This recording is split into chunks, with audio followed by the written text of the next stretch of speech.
आणि सर्व मान्यवर बंधू भगिनींनो, सर्वप्रथम अखिल भारतीय साहित्य संमेलनामध्ये अशा पद्धतीचा विषय घेऊन खानदेशी बोलींना व्यासपीठ उपलब्ध करून दिल्याबद्दल मी आयोजकांचे खरोखर आभार व्यक्त करतो। खानदेशी बोलींचा सन्मान या निमित्ताने आपण केलेला आहे आणि खानदेशी बोलींचा परिचय या निमित्ताने अखिल भारतीय व्यासपीठावरून करून देण्याची संधी या अभ्यासकांना झालेले म्हणून मला विशेष असा आनंद वाटतो। आता मी माझ्या तावळे बोलीच्या संदर्भात वक्तव्य ठेवण्यासोबतच माझा परिचय एक साहित्यिक, एक अभ्यासक अशा दोन अंगाने दिलेला आहे।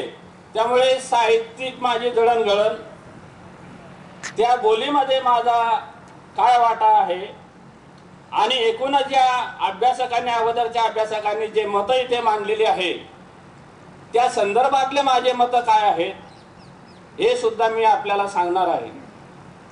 मला आनंद असा वाटतो की आधीचे जे तिन्ही वक्ते होते त्यांनी अत्यंत प्रामाणिकपणे ही जी बोली होती ही आपली एका विशिष्ट समाजाची, विशिष्ट गटाची आहे हे प्रामाणिकपणे मान्य केलेलं आहे। आणि जे गुजर बोली असेल, बिल्ली बोली असेल, बिल्ली समाजाची ती आहे। पण गावेत मॅडम तुम्ही जो त्यांचा जो उल्लेख केला की ती राजस्थान वगैरे, मला नाही वाटत ती तिकडनं आलेली असेल, कारण भिल्ल हा मूळ निवासी आहे, मूळ आदिवासी तो इथला, त्यामुळे ती बोली इथलीच असली पाहिजे आणि प्राचीन पण आहे आणि ती इथलीच असली पाहिजे असा दुजोरा मला द्यावासा वाटतो। कारण कुठलीही बोली ही अशी उपरी नसते, ती पारंपरिक आणि प्राचीन त्या त्या प्रदेशामध्ये, त्या त्या समूहामध्ये आपला संसार थाटून असते आणि ती अनेक कालावधीपासून ज्या पद्धतीने आपण प्रमाण मराठी म्हणतो, जशी प्रमाण मराठी आहे तशाच या बोली सुद्धा प्राचीनच आहेत हे मला सांगावंसं वाटतं। त्यामुळे बिल्ली बोली प्राचीन बोली आहे आणि तिचं अनुकरण कुठल्या बोलीचं असेल असं मला तरी वाटत नाही। मेढे सरांनी एक थोडासा अतिक्रमण आमच्यावर केलेलं आहे की लेवा समाजाची बोली आता इतर समाजाने स्वीकारलेली आहे, या त्यांच्या विधानाशी मी केव्हाही सहमत नसणार। या व्यासपीठावर किंवा कुठल्याही व्यासपीठावर त्या संदर्भात मी माझं वक्तव्य करणार आहे। आप्पासाहेब खोत असतील, श्रीकांत पाटील असतील, हिम्मत पाटील हे पश्चिम महाराष्ट्रातले कथा कथन सत्रातले पुढचे वक्ते, यांचे मी इथे स्वागत करतो। मित्रांनो, अहिराणी आणि तावळी या ज्या दोन बोली आहेत या इथल्या समाजाच्या खानदेशच्या मूळ बोली आहेत हे मी प्रामुख्याने आणि प्राधान्याने सांगू इच्छितो। या अगोदर खानदेश म्हटल्यानंतर फक्त अहिराणी खानदेशची बोली आहे असं म्हटलं जायचं, पण कालांतराने या बोलींचा अभ्यास कसा सुरू झाला याचेही सगळे किस्से किंवा याचाही इतिहास आपल्याला जाणून घ्यावा लागणार आहे। अत्रेंनी सांगितलं की बहिणाबाईंची बोली ही अहिराणी होती पहिल्या आवृत्तीमध्ये, दुसऱ्या आवृत्तीमध्ये मात्र त्यांनी लेवागण बोली म्हटलं नाही, खानदेशी बोली म्हटलेलं आहे तिला। आणि मी ही खानदेशी बोली कुठली? अहिराणी ही एक खानदेशी बोली आहे, मग दुसरी खानदेशी बोली कुठली? तर ती आहे तावळी बोली मित्रांनो। कारण तावळी बोली ही कुठल्याही एका जातीविशिष्ट समाजाची बोली नाही, तर इथल्या खानदेशातल्या संपूर्ण समाजाची बोली आहे। त्यातलं फक्त भौगोलिक क्षेत्रफळ हे मी सांगतो, मेढे सरांनी याच्यावर अतिक्रमण केलेला आहे। तो जो मुद्दा आहे तो असा आहे मेढे सर की पूर्व खानदेश मध्ये हा जो सगळा सबंध समाज आहे, अजिंठ्याचा पायथा ते सातपुड्याचा पायथा, या प्रदेशामध्ये पूर्व खानदेशामध्ये जो एकूणच सगळा समाज, त्यामध्ये सगळे जाती 18 पगड जाती आपण म्हणतो तो समाज राहतो। आणि त्या समाजाची बोली ही तावडी बोली आहे. आणि ही तावडी बोली म्हणजेच अत्रेंनी म्हटलेली खानदेशी बोली आहे. हीच तावडी बोली, हीच खानदेशी बोली म्हणजे नेमाळ्यांनी म्हटलेली खानदेशी बोली म्हणजे हीच तावडी बोली आहे. नेमाळे सुद्धा आज सुद्धा म्हणतात मी खानदेशी बोलीमध्ये विचार करतो. कुठलाही विद्वान, कुठलाही साहित्यिक, कुठलाही कलावंत हा प्रमाण भाषेमध्ये व्यक्त होण्याच्या अगोदर आपल्या बोली भाषेमध्ये व्यक्त होत असतो. आणि नेमाळे सुद्धा आपल्या बोली भाषेमध्ये व्यक्त होतात. मग मी खानदेशी बोलीमध्ये विचार करतो हे नेमाळे सांगतात. मी खानदेशी बोली कोणती, तर ही खानदेशी बोली आहे तावडी बोली. मग हा सगळा प्रवास केव्हा सुरू झाला याच्याशी माझा संबंध आहे. आणि संयोजकांनी त्यामुळेच माझी निवड या परिसंवादासाठी केलेली आहे. कारण अभ्यासक आहेत पण ते फक्त बोलीच्या अंगाने बोलू शकले असते. पण मला इथे बोलवण्याचं कारण असं आहे मित्रांनो की माझी एकूणच साहित्याची कारकीर्द आहे ती या बोलीशी संबंधित आहे. आणि या बोलीचा माझी साहित्यिक किनारे किंवा झालर देण्याचं काम संबंध या तावडी बोलीला केलेला असल्यामुळे मला या बोलीच्या संदर्भात बोलण्याचा हक्क, अधिकार आणि माझा हक्क सुद्धा आहे. या अगोदर साधारणतः 80च्या 90च्या दशकामध्ये सूर्यवंशी दादा हे विषय नव्हते आपल्याकडे. खानदेशी म्हटलं म्हणजे फक्त ऐराणी, गुजरी बोली, तावडी बोली, लेवा बोली, कोणती बोली त्याच्यावर बोलल्या जात नव्हतं. चर्चा सत्र सुद्धा होत नव्हतं. मग हा विचार केव्हा पुढे आला? गिरासे सर आपण कथा लिहू लागले. 2001 साली माझी पहिली कथा प्रसिद्ध झाली कुळ नावाची.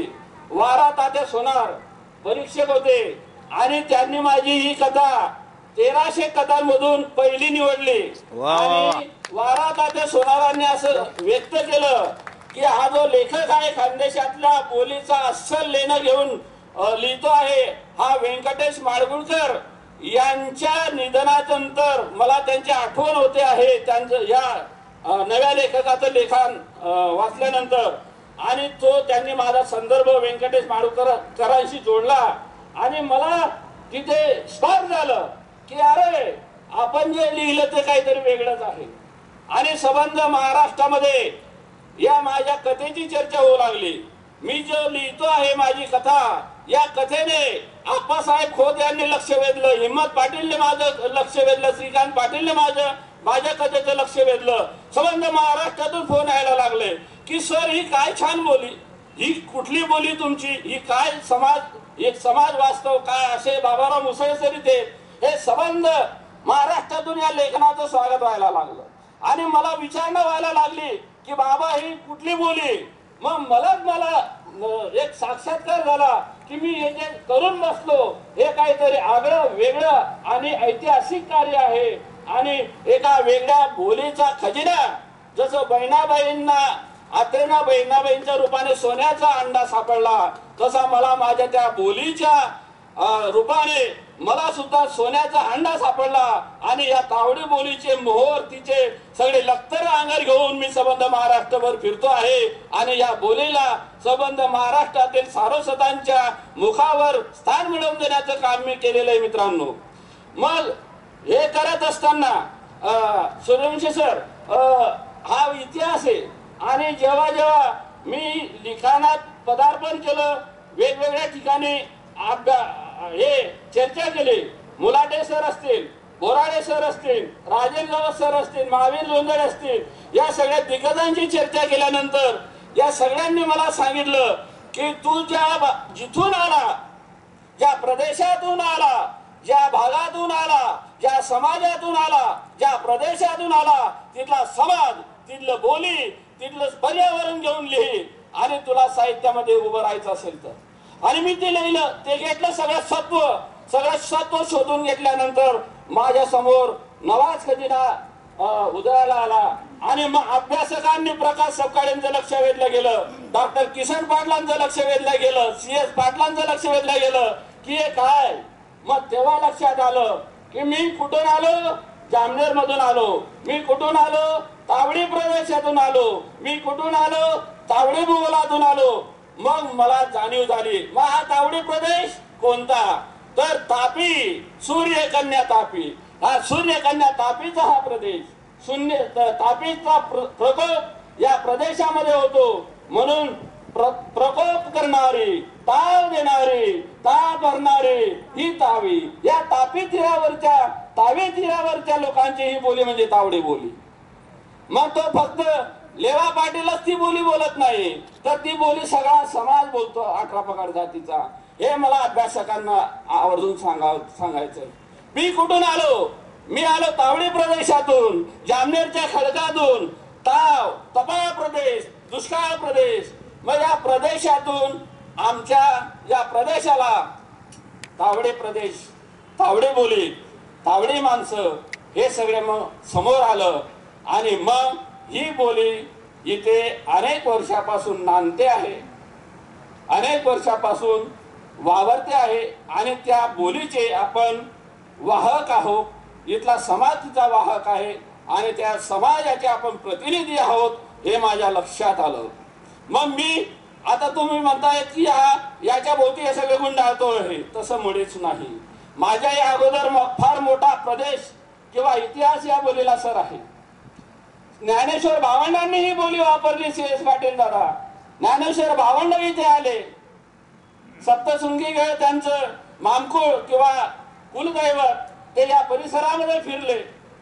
ज्ञानेश्वरीमध्ये या तावडी बोलीचे सगळे संदर्भ आहेत. चक्रधर स्वामींचा इथे वावर होता. चक्रधर स्वामी, जाळीचा देव, सगळे ठिकाणं आपल्या परिसरात आहेत.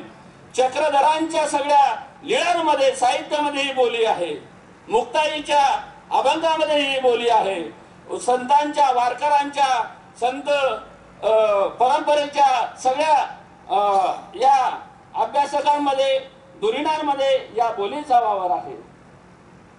महानोरांची बोली तावडी आहे, नेमाऱ्यांची बोली तावडी आहे, बैनाबाईंची बोली तावडी आहे.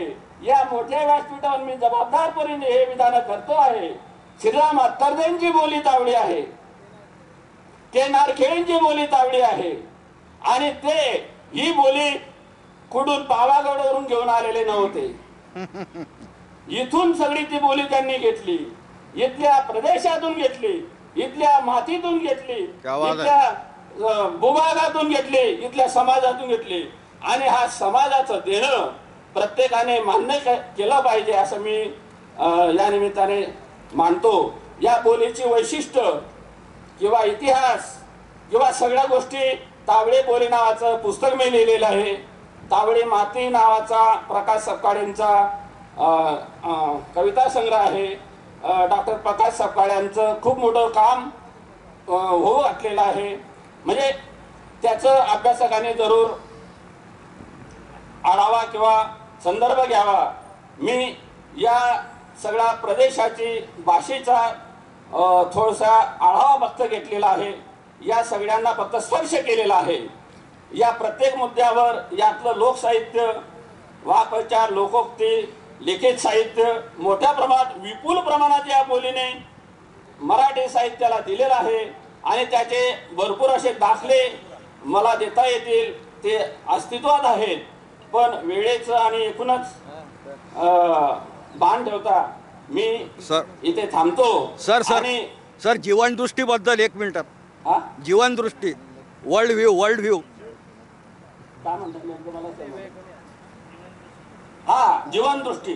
या जो समाज आहे इथला मित्रांनो, हा जो समाज आहे इथला वास्तववादी समाज आहे.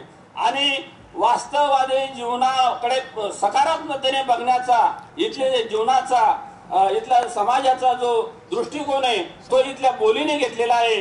आणि तो सरळ थेटपणाने भिडणे हे या बोलीचं वैशिष्ट्य आहे. कुठलाही आडपडदा न ठेवता ते या बोलीला भिडतात. आणि अनेक अंगाने जशी ही नारळ वरतून काटेरी दिसतं आणि आतून जसा त्याच्यामध्ये घर असतो, अमृतासारखं तिचं जेल असतं, तसं या तावडी बोलीचं आहे. ती जरी ओबडधोबड कार्य भो कुठे चालला रे इथे दुकानसाठी जातो का तू येणी भरपूर असे गावंडळ शब्द वाटत असले तर त्याच्यामध्ये भरपूर असा ओलावा आहे. आणि तो ओलावा तुम्ही अनुभवा अनेक प्रकारचं साहित्य उपलब्ध आहे. माझं सबंध साहित्य या तावडी बोली भाषेमध्ये उपलब्ध आहे. अनेक कथा संग्रह आहेत, कूळ, आसूळ, सूळ, बाळा, कादंबऱ्या आहेत. ते सगळे तुम्ही अभ्यासलेलं आहेत.